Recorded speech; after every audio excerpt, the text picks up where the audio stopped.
सबसे पहले मुझे ये बताना है कि पैराडॉक्स होता है क्या। Paradox is a statement that contradict itself और it must be both true और अनट्रू एट सेम टाइम। इनके पैराडॉक्स ऐसा होता है कि स्टार्ट में हमें बिल्कुल ठीक लग रहा होता है, उसकी लॉजिक हमें बिल्कुल समझ आ रही होती है कि, लेकिन जब उसके ऊपर थोड़ा सा और गौर फिक्र करते हैं तो हमें ये पता चल जाता है कि इसकी एक से ज्यादा वे हैं इसको देखने के, और ये दोनों तरीकों से ठीक भी है और इसकी लॉजिक दोनों तरीकों से हमें समझ में आ रही होती है। For example save money by spending it, ये हमारे पास पैराडॉक्स है सेव, लेकिन क्योंकि कैसे ये पैराडॉक्स हमारे पास बन रही है, क्योंकि सेव और स्पेंडिंग दो हमारे पास अलग डिफरेंट टर्म्स हैं, और इसका मतलब है कि आप अपनी मनी को सेव कर सकते हैं बाय इन्वेस्टिंग इट। पैराडॉक्स हमारे पास कैसे हेल्पफुल होती हैं। पैराडॉक्स हमें ये people solve paradox by thinking about them in a way that is not constricted by the thoughts that there is a correct solution। इनके पैराडॉक्स हमें अलाउ करते हैं कि हम अपनी थॉट्स को एक्सपेंड करें, हम ज्यादा सोचें उसके बारे में, अपनी सोच को वसअत दें।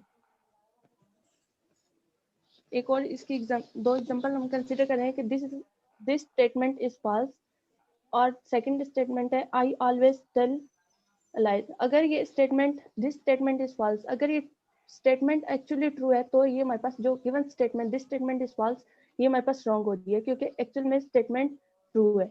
और अगर ये स्टेटमेंट वाकई में फॉल्स, ठीक है, तो ये statement this statement is false हमारे पास ट्रू हो रही है, इसे हम कहते हैं पैराडॉक्स। और सेकंड, अगर आई ऑलवेज टेल अ लाई, अगर वाकई ही में वो वाकई ही में मैं झूठ बोल रही हूँ तब ये स्टेटमेंट ट्रू है, और अगर आई ऑलवेज टेल मैं झूठ नहीं बोलती तब ये स्टेटमेंट रॉन्ग हो रही है।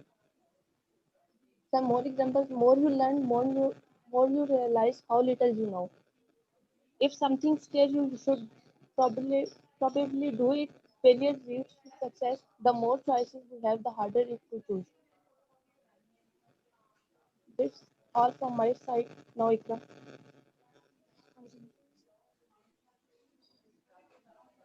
Assalamu alaikum. I am Ikra from BS Math 8B. My topic is twin or clock paradox. आगे करा शिफाना, आगे। Twin paradox is A and B are twins. इसके अंदर दो हमारे पास पाई हैं जो आपस में twins हैं. One twin remain on Earth. Twin remain on Earth while the other twin goes on a high velocity time trip to visit a distant planet. According to the Earthling, the returning astronaut has aged less because she traveled at high velocity, which slowed her clock. The paradox arises when we take the astronaut's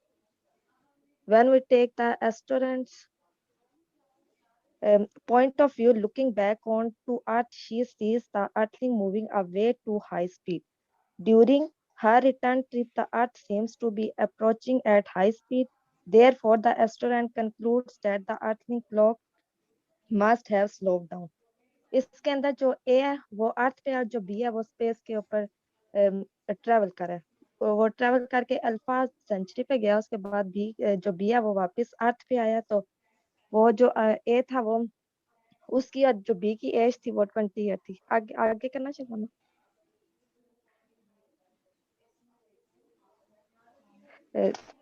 ए और B की जो as थी वो 20 year थी। After 50 year जो travel करके जब वो वापस आया तो उसकी जो एज की एज थी, जो ए मतलब ए था उसकी 20 + 50 70 ईयर थी। अब बी की हम लोग इधर वो करते हैं फॉर्मूले में डाल के उसको निकालते हैं कि वो उसकी एज कितनी थी।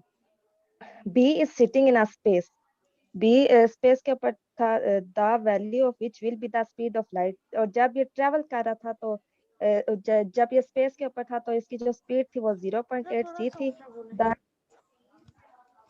अपना माइक इतना चेक कर लीजिए मैम, मेरा वॉल्यूम तो फुल है। अब आ रही है आवाज? ठीक है, कंटिन्यू करें। तो उसकी जो स्पीड थी वो v = 0.8 जब वो स्पेस पे ट्रेवल कर रहा था। The time it took for him to return was 50 year. जब वो 50 ईयर के बाद वापस आया तो उस अब ये जो हमारे पास टाइम है वो 50 ईयर का है, और टाइम डायलेशन में इसको हम लोग इसकी जो वैल्यू है वो पुट करेंगे। उसका जो फॉर्मूला है हमारे पास t = t0 √1 - v² / c। v की वैल्यू तो अब हमें पता चल गया, वो जो स्पेस के ऊपर थी 0.8 c थी, वो उसके अंदर डाली है, तो हमारे पास t नॉट बाय 0.6 आया है। t की value t is equal to t not by 0.6। अब टाइम की वैल्यू पता, वो कितने टाइम बाद वापस आया, 50 ईयर के बाद। t की जगह 50 is equal to t not by 0.6। 0.6 को 50 से मल्टीप्लाई करेंगे तो हमारे पास t नॉट की वैल्यू आ जाएगी 30 ईयर। अब इससे हमें ये पता चला कि जो बी है वो जब वापस आया तो वो ए से यंगर था, और जो ए था वो ओल्डर, मतलब बूढ़ा हो चुका था। तो इसलिए जब इसको हम लोग ने उसमें डाला है, जब बी की एज थी 20 और 20 प्लस 30 तो वो 50 ईयर, तो इसलिए both think the other is younger. B जो है वो हमारे पास यंगर है, और जो ए है वो हमारे पास ओल्डर बन गया। बैक तो स्लाइड पे दिस आइए। Procedure is known as twin paradox. जी मैम। बैक स्लाइड पे आइए। शेरबानो स्लाइड पीछे करना। और बैक।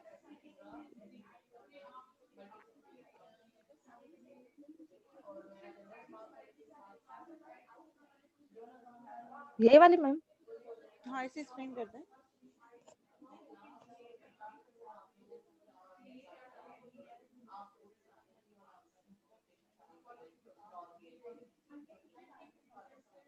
इसको अगेन एक्सप्लेन कर रहे हैं इसे।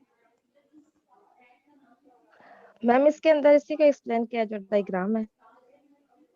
हाँ ठीक है, जैसे भी एक्सप्लेन किया था, ये जो है यहाँ पर चीजें कह रहे हैं उसे एक्सप्लेन कर दें। जी मैम। A and B हमारे पास twins थे. One twin remain on Earth while the other twin goes on a high velocity time trip to visit a distant planet. According to the Earthling, the returning astronaut has aged less because she traveled at high velocity.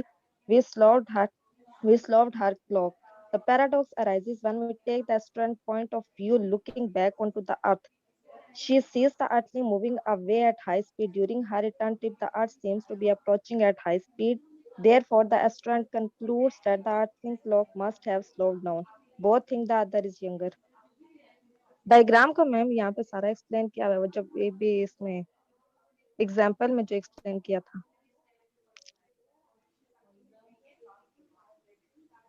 ठीक है, आगे okay, मेरी slide इतनी। Thank you ma'am.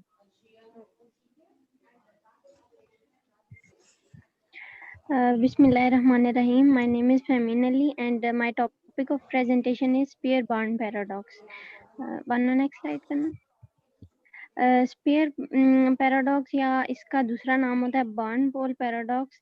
ये एक ऐसी thought या experiment है स्पेशल रिलेटिविटी में कि अगर फर्स्ट सिनेरियो जो है, हम जब फर्स्टली चीज़ को देखते हैं तो हमें उसके रिजल्ट्स कन्फ्लिक्टिंग लगते हैं, लेकिन जब हम उसको क्लोजली ऑब्जर्व लगते हैं तो हमारे पास ये पैराडॉक्स या ये एक्सपेरिमेंट हमारे पास क्लियर होता है। इसको हम लैडर पैराडॉक्स या बर्न पोल पैराडॉक्स भी कहते हैं। It involves a ladder parallel to the ground traveling horizontally at relativistic speed near the speed of light and therefore undergoing a Lorentz length contraction.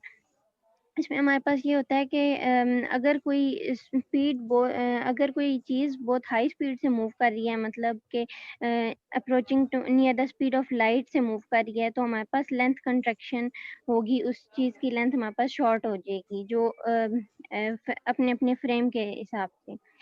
Next करना।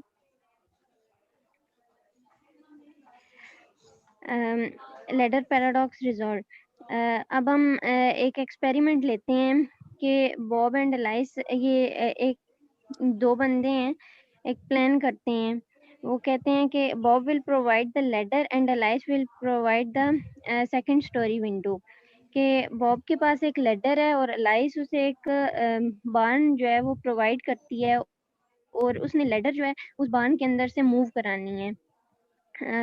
The ladder is much longer than the bond. अब जो ladder है वो उसकी length ज़्यादा है जो हमारे पास बॉन्ड उसे प्रोवाइड किया गया है उसकी लेंथ से।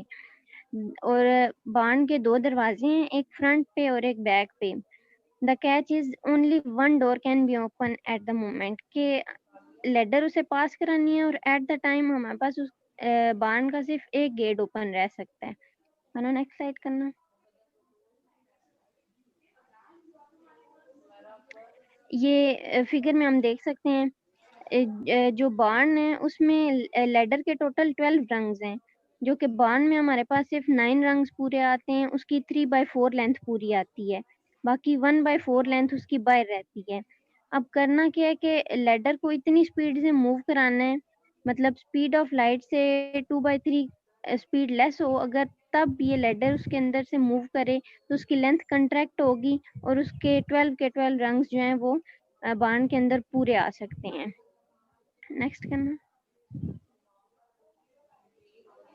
अब यहाँ पे हमने कैलकुलेशन ली है, एल जो है वो हमारे पास लेंथ ऑफ लेडर है जो कि रेस्ट पे है, एल वी हमारे पास है जो लेडर की वेलोसिटी है, और एल बी हमारे पास है लेंथ ऑफ बार्न जो कि रेस्ट पे है। अब हमने एल वी जो लेडर की वेलोसिटी है वो हम कैसे फाइंड आउट करेंगे, L B length of barn at rest divided by L L length of ladder at rest, तो 9/12 होगी और इसको सिंप्लीफाई किया तो 3/4 आ गई। तो मतलब ये है कि the barn is 3/4 the length of ladder, के जो हमारे पास बार्न हमें प्रोवाइड किया है वो लेडर की 3/4 लेंथ के इक्वल है। नेक्स्ट स्लाइड करना। अब हमें पता है जो लेडर की वेलोसिटी है वो हम कैसे कैलकुलेट कर सकते हैं, length of ladder at rest divided by gamma v, gamma velocity है और हमारे पास गैमा का फार्मूला है 1/√1 - v²। इसमें हम वैल्यूज पुट करेंगे, सिंप्लीफाई करेंगे, आंसर आ गया 4/3। गैमा जो है वो relativistic effect at velocity v है हमारे पास। नेक्स्ट स्लाइड करना।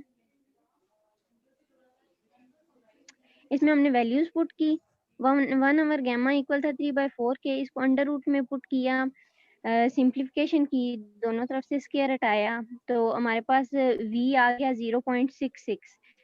Bobs required velocity at a fraction of light speed, के लाइट की स्पीड से अगर 0.66 हमारे पास कम वेलोसिटी से स्पीड ऑफ लाइट से अगर हमारे पास लेडर मूव करती है तो वो उसकी लेंथ कंट्रैक्ट होके बार्न में पूरी आएगी। नेक्स्ट स्लाइड करना। इसमें यही मेंशन है, Bob needs to run a little less 2/3 the speed of light to make this work. अब जब हमारे पास बॉब अपनी लेडर को मूव कराएगा उसमें से तो उसकी लेंथ कंट्रैक्ट हो जाएगी with the frame of Alice, क्योंकि वो बाहर खड़ी है और वो देख रही है कि बाहर में से लेडर मूव कर रही है। नेक्स्ट स्लाइड करना। जैसे ही बॉब जो है हमारे पास रीच करती है उस रिक्विजिट वेलोसिटी को v को, गैमा v को, अलाइस जो है वो हैरान हो जाती है कि मेरे पास जो मैंने कैलकुलेशंस की थी कि अगर स्पीड ऑफ लाइट से 2/3 लेस मूव कराएंगे लेडर को तो जो उसने कैलकुलेशंस की थी पहले कि लेडर जो है वो बार्न में फिट आ जाएगी, वो उसकी कैलकुलेशंस ट्रू आ जाती हैं। Bob stops just short of the barn door. From Bob's point of view, the situation has become worse क्योंकि बॉब अंदर थी, उसके फ्रेम ऑफ रेफरेंस से देखा जाए तो जो है बार्न कंट्रैक्ट हुआ है, जबकि एलाइस बाहर खड़ी थी, अगर उसके फ्रेम ऑफ रेफरेंस से देखा जाए तो लेडर कंट्रैक्ट हुई है, उसकी लेंथ में उसकी लेंथ कंट्रैक्शन हुई है। नेक्स्ट स्लाइड करना। जबकि लेंथ ऑफ लेडर जो है वो अनचेंज थी। अब इस फिगर में यही है मेंशन के बॉब के पॉइंट ऑफ व्यू से लेडर एक्सटेंड द लेंथ, के लेडर उसके अंदर फिट आ जाती है और बार्न की जो लेंथ है वो सेम रही है। नेक्स्ट करो।